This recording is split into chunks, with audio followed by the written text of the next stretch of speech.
Hello learners, welcome to my channel Enlighter Knowledge. तो हम लोग स्टडी करने जा रहे हैं मल्टीप्लायर में आपका importance and criticism of the multiplier. तो वीडियो शुरू करने से पहले बता देती हूँ, आप मेरा टेलीग्राम चैनल ज्वाइन कर सकते हैं, वेबसाइट पे भी विजिट कर सकते हैं। इन दोनों पे आपको इन वीडियोस की पीडीएफ फाइल मिल जाएगी। साथ ही में फेसबुक पेज को भी लाइक कर दीजिएगा, लिंक आपको डिस्क्रिप्शन बॉक्स में मिल जाएगा। तो दो टॉपिक्स डिस्कस करने जा रहे हैं इस वीडियो में। पहला हम डिस्कस करेंगे इम्पॉर्टेंस ऑफ द मल्टीप्लायर के बारे में। तो जो कंसेप्ट है मल्टीप्लायर का has not only theoretical significance but it has great practical importance as well. जो मल्टीप्लायर का इफेक्ट है वो सिर्फ एक थ्योरेटिकल सिग्निफिकेंस नहीं है कि थ्योरी में पढ़ लिया भाई मल्टीप्लायर क्या होता है, लेकिन इसकी प्रैक्टिकल इंपॉर्टेंस भी बहुत होती है। तो हम लोग पहले डिस्कस कर लेते हैं इम्पॉर्टेंस के बारे में। तो सबसे पहली चीज़ है आपकी इनकम प्रोपेगेशन की। तो इनकम प्रोपेगेशन का मतलब क्या होता है कि इनकम का जो बढ़ना, हम लोग कहते हैं ना इन्वेस्टमेंट करने से मल्टीप्लायर इफेक्ट ही यही होता है कि हमारी इनकम में सेवरल टाइम्स का इंक्रीज आ जाता है।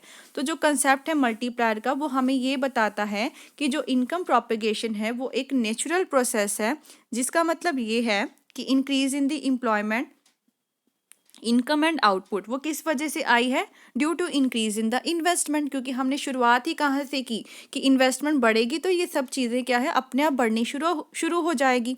तो income is generated in an economy in much the same way as a thrown stone in the lake causes ripples.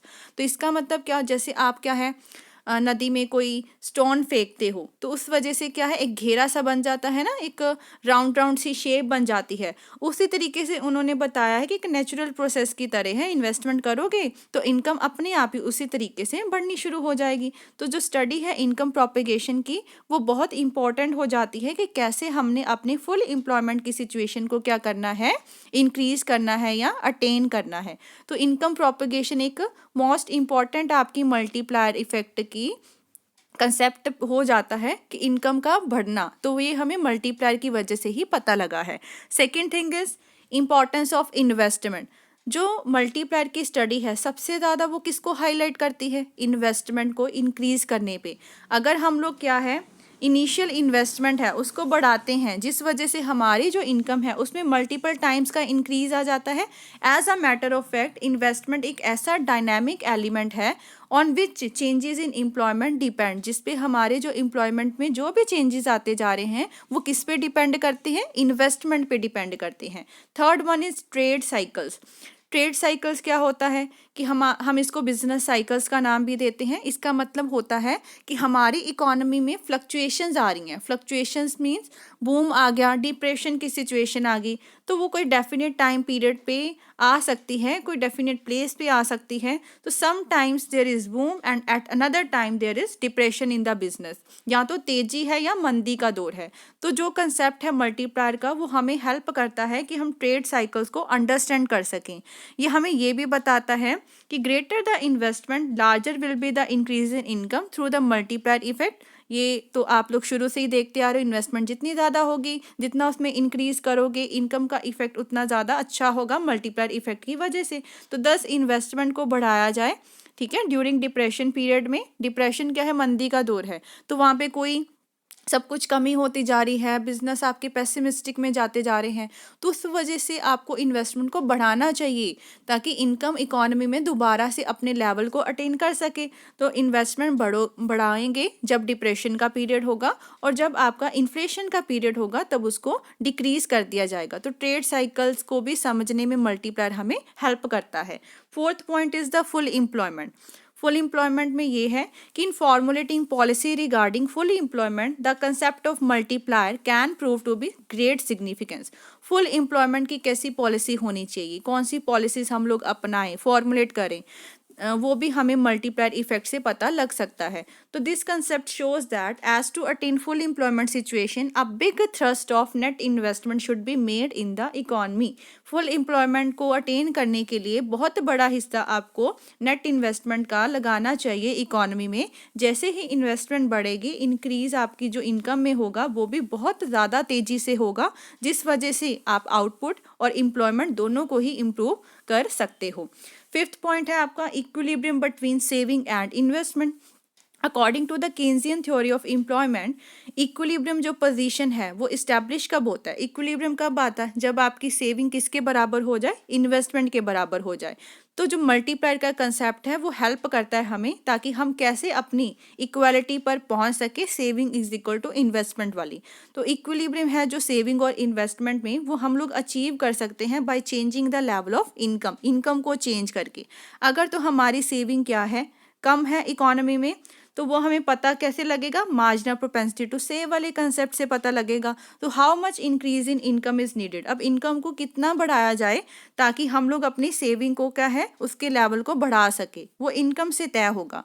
And to increase the level of income, income के level को increase करने के लिए कितनी इन्वेस्टमेंट आपको करनी चाहिए, तो वो सारा कुछ क्या है आप मल्टीप्लायर इफेक्ट के उसके कॉफिशेंट से ही आप लोग पता कर सकते हो।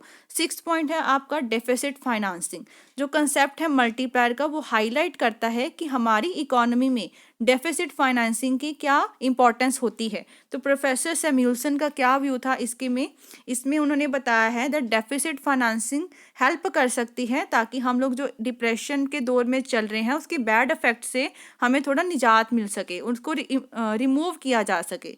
It is so because as a result of deficit financing रजे होता क्या है कि इकोनॉमी ने नए नोट छापना, हम लोग कहना कि मनी की सप्लाई को बढ़ा देना, जिस वजह से इन्वेस्टमेंट बढ़ेगी। ठीक है, इन्वेस्टमेंट आपकी इंक्रीज होगी और आपकी इनकम भी इंक्रीज होना शुरू हो जाएगी due to the multiplier effect. 7th point है आपका पब्लिक इन्वेस्टमेंट। तो Keynes has used the concept of multiplier with a view to underlining the concept of the public investment. Keynes ने जो मल्टीप्लायर का कंसेप्ट हमें बताया है उसमें बहुत ज़्यादा इंपॉर्टेंस दी गई है आपकी पब्लिक इन्वेस्टमेंट को, क्योंकि केन्स ने हमेशा ही ये माना है कि गवर्नमेंट का इंटरफेरेंस ज़रूरी होता है। जो कंसेप्ट है मल्टीप्लायर का वो टेस्टिफाई करता है, if during depression a little increase in public investment is made, it will lead to multiple increase in the income. Depression के पीरियड में अगर गवर्नमेंट आगे आती है, इन्वेस्टमेंट करती है, तो उसका मल्टीपल इंक्रीज मिलेगा हमें इनकम में, और इस तरीके से क्या होगा, हम लोग डिप्रेशन से बच सकते हैं, अनएम्प्लॉयमेंट से बच सकते हैं। 8 पॉइंट है आपका इन्फ्लेशन एंड डिफ्लेशन। इन्फ्लेशन की सिचुएशन में क्या होता है रजे कि प्राइजेस आपके बढ़ने शुरू हो जाते हैं। अब इन प्राइजेस को कम करने के लिए जो वॉल्यूम है इन्वेस्टमेंट का उसको कम करना पड़ेगा। हमने देखा बच्चे डिप्रेशन में इन्वेस्टमेंट को बढ़ाया जाता है, इन्फ्लेशन में कम किया जाता है। On the contrary to check the deflation, जो इन्वेस्टमेंट की वॉल्यूम है उसको बढ़ाया जाता है। तो मल्टीप्लायर की स्टडी हमें हेल्प करती है ताकि हम कैसे कैलकुलेट करें कितना इंक्रीज करना है इन्वेस्टमेंट को, कितना डिक्रीज करना है, ताकि हम लोग अपने अच्छे प्राइजेस के लेवल तक पहुंच सकें।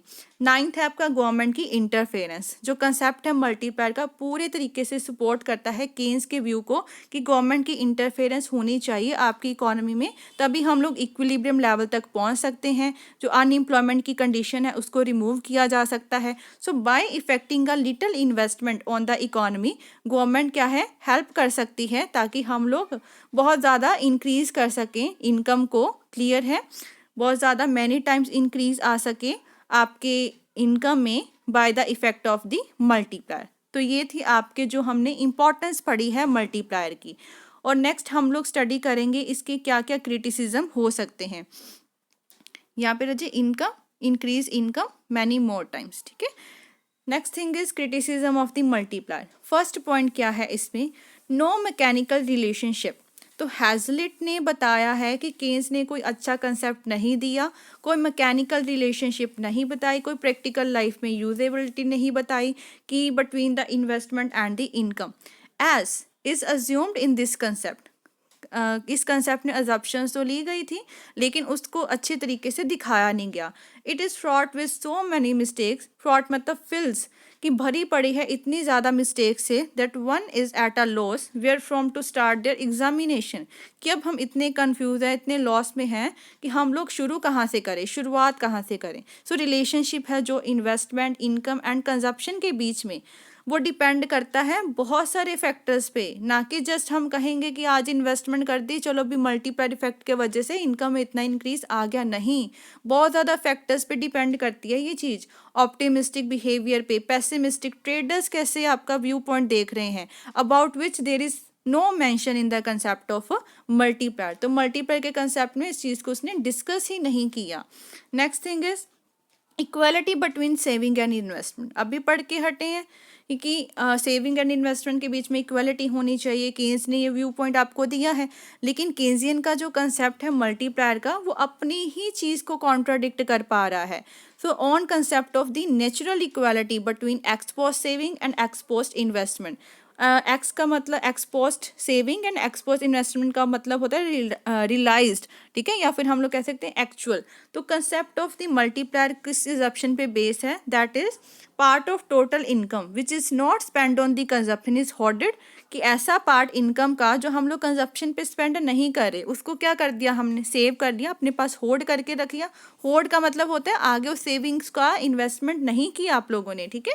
But with regard to equality between saving and investment, Keynes is as if the opinion that export saving and export investment should be equal to. Contradict कर दिया ना अपनी चीज़ को। केन्स पहले तो क्या बताता है कि अगर हमारे पास इनकम है, उसमें से क्या किया, कुछ पार्ट कंजप्शन पे लगा दिया और कुछ पार्ट लोग क्या करेंगे, होल्ड करके रख लेते हैं, अपने पास सेव करके रख लेते हैं। बाद में वही वो क्या कहता है कि सेविंग हमारी इन्वेस्टमेंट के बराबर होनी चाहिए। अब सेविंग वाला पार्ट एक तरफ तो कह रहा है रख लो अपने पास, होल्ड करके रखो, दूसरी तरफ क्या कह रहा है कि सेविंग को इन्वेस्टमेंट पे लगा दिया जाए। तो वो अपने ही चीज़ को क्या है, कॉन्ट्राडिक्ट करता जा रहा है। In other words, that part of income which is not spend is invested and such realise saving is equal to investment. अब यहाँ पे नतीजा क्या निकल के आया कि केन्स उनके अकॉर्डिंग जो हमने सेविंग की है ना, उसकी आगे चल के इन्वेस्टमेंट कर दी जाए ताकि इक्वालिटी आ सके, लेकिन केन्स ने उसको खुद ही कॉन्ट्राडिक्ट करने की यहाँ पे कोशिश की है। Third one is tautological. Tautological क्या होता है, चीज़ों को रैपिडली वही चीज़ों को बताते जाना अलग अलग वर्ड्स में। तो प्रोफेसर हैबरलर ने, हैंसन ने क्या कहा है, that it is a tautological concept wherein the same thing has been said rapidly in the different words. एक ही चीज़ को बार बार बताया जा रहा है, कोई इसके कंसेप्ट में आपका न्यू थिंक नहीं है। So it is known to everybody that when investment is undertaken, तो क्या होगा, इनकम में इंक्रीज आएगा ही आएगा। बस उसको बार बार रैपिडली आपको बताया जा रहा है। इसने कोई भी दूसरे कंसेप्ट का दूसरा कोई थॉट है उसको वैल्यू ही नहीं दी, कोई स्पेशल सिग्निफिकेंस नहीं दी ट्रूइज्म को। नेक्स्ट है आपका relation between income and consumption. ये हमने पढ़ा भी है लिमिटेशंस में कि एक्सेलरेशन प्रोसेस की इसने बात ही नहीं की है। तो इनकम कंजप्शन में आगे भी वही चीज़ है, फिफ्थ पॉइंट में भी। So according to professor Ackley Gardner, जो असप्शन है आपकी मल्टीप्लायर की कि आपका जो एमपीसी है इज़ लेस देन यूनिटी, कि आपकी एमपीसी क्या होनी चाहिए, यूनिटी से कम। इसका मतलब क्या है, इनकम का सारा पार्ट कंजप्शन पे नहीं जाएगा, ठीक है, उसमें से हमेशा कुछ पार्ट आप लोग सेव करके रखोगे ही रखोगे। MPC is less than unity और क्या रहेगा, कांस्टेंट। वो चीज़ गलत है, बिकॉज इनफैक्ट जो रिलेशनशिप है आपकी इनकम एंड कंजप्शन में वो इतना सिंपल नहीं है जितना कि केन्स ने आपको बता रखा है। कंजप्शन अकेला इनकम पे डिपेंड नहीं करता, कंजप्शन आपकी बहुत सारे फैक्टर्स पे डिपेंड करता है। जैसे कि फिफ्थ पॉइंट में दिया है, इफेक्ट है जो एक्सेलरेशन का वो इग्नोर कर दिया गया। बहुत सारी इकोनॉमिस्ट जैसे कि प्रोफेसर लर्नर, गुडविन, रॉबर्टसन ने क्या बताया है कि उन्होंने क्रिटिसाइज किया मल्टीप्लायर के इफेक्ट को, क्योंकि इसमें उन्होंने कोई अपनी इम्पोर्टेंस नहीं दी है कि change in investment as a change in the consumption, कि कंजप्शन के चेंज आने से इन्वेस्टमेंट में कितना चेंज आया, ये तो चीज़ डिस्कस ही नहीं की गई। इनफैक्ट मल्टीप्लायर ज़्यादा आपका इन्फ्लुएंस अकेला इन्वेस्टमेंट से तो नहीं होता, किससे होता है, कंजप्शन से भी तो होता है ना। इन्वेस्ट किया, आगे चल के कंजप्शन ही नहीं करोगे, खर्चा ही नहीं करोगे, कहाँ से फिर मल्टीप्लायर ढूंढोगे। So if consumption expenditure increase तभी आपका मल्टीप्लायर काम करता है, अकेली इन्वेस्टमेंट से ही मल्टीप्लायर काम नहीं करता। तो कंजप्शन को कम इंपॉर्टेंस दी गई है। सिक्स्थ है complete elasticity in the supply of funds and supply of the consumer goods. According to professor T Wilson कि जो कंसेप्ट है मल्टीप्लायर का वो किस अजप्शन पे बेस किया गया है कि जो कंज्यूमर गुड्स की सप्लाई होगी, फंड्स होंगे, वो सारा कुछ क्या रहेगा, परफेक्टली इलास्टिक रहेगा, मिलता जाएगा। लेकिन केन्स ने खुद ही इस चीज़ को क्या कर दिया है, रिफ्यूट कर दिया, अपनी ही स्टेटमेंट को रॉन्ग प्रूव कर दिया। कुछ बुक्स उन्होंने जो लिखी थी, hence there are contradictory views है कि nothing can be said clearly. तो केन्स ने यहाँ पर भी अपनी खुद की थ्योरी को ही रिफ्यूट कर दिया था। Seventh is unnecessary importance to the deficit financing. According to professor Hutt, जो कंसेप्ट है मल्टीप्लायर का, हैज़ गिवन अननेसेसरी इंपॉर्टेंस दे दी डेफिसिट फाइनेंसिंग को, जिसकी ज़रूरत ही नहीं थी कोई, in preference to many important and appropriate methods of the monetary policy. In fact जो डेफिसिट फाइनेंसिंग होती है ना, वो अलग तरीके से की जाती है, गवर्नमेंट के द्वारा की जाती है, is under the political expediency, political suitability के अंडर होती है, which is often abused by the government, जो कि गवर्नमेंट कई बार इसकी क्या करती है, दुर्वर्ताव इसमें करती है, अच्छे तरीके से यूजेबिलिटी इसकी नहीं होती, डेफिसिट फाइनेंसिंग करती ही जा रही है, जिसका आगे चल के एडवर्स इफेक्ट देखने को मिलता है। तो मल्टीप्लायर में केन्स ने इसको ज़्यादा ही इंपॉर्टेंस दे दी, जो कि नहीं देनी चाहिए थी। 8th is practical defects. According to professor Hutt, the practical defect of the concept of multiplier lies in the fact that it has made investment a casual factor, whereas in reality investment is the effect of saving to a large extent. Practical defects भी उन्होंने बता दिया कि जो multiplier का आपका concept है, वो सिर्फ और सिर्फ ज़्यादातर क्या करता है, इन्वेस्टमेंट को ही लेके चला है, कि वही चीज़ ही क्या है आपकी इम्पॉर्टेंट है, लेकिन रियलिटी में क्या है, सेविंग का भी बहुत बड़ा रोल होता है। सो अकॉर्डिंगली प्रोफेसर हट ने क्या कंसीडर किया कि मल्टीप्लायर का इफेक्ट आपका एक रिडंडेंट कॉन्सेप्ट है। रिडंडेंट मतलब इसको अभी कोई नीड नहीं है, इसको हम लोग अब आगे यूज़ नहीं कर सकते, क्योंकि इसमें बहुत ज़्यादा क्या है, प्रैक्टिकल डिफेक्ट्स देखने को मिलते हैं। तो ये थे राजी आपकी importance and criticism of the multiply. तो वीडियो हेल्पफुल लगी हो, चैनल को ज़रूर सब्सक्राइब कीजिए, like share and comment and press the bell icon, ताकि हर वीडियो की नोटिफिकेशन आपको टाइम टू टाइम मिलती रहे। Thank you.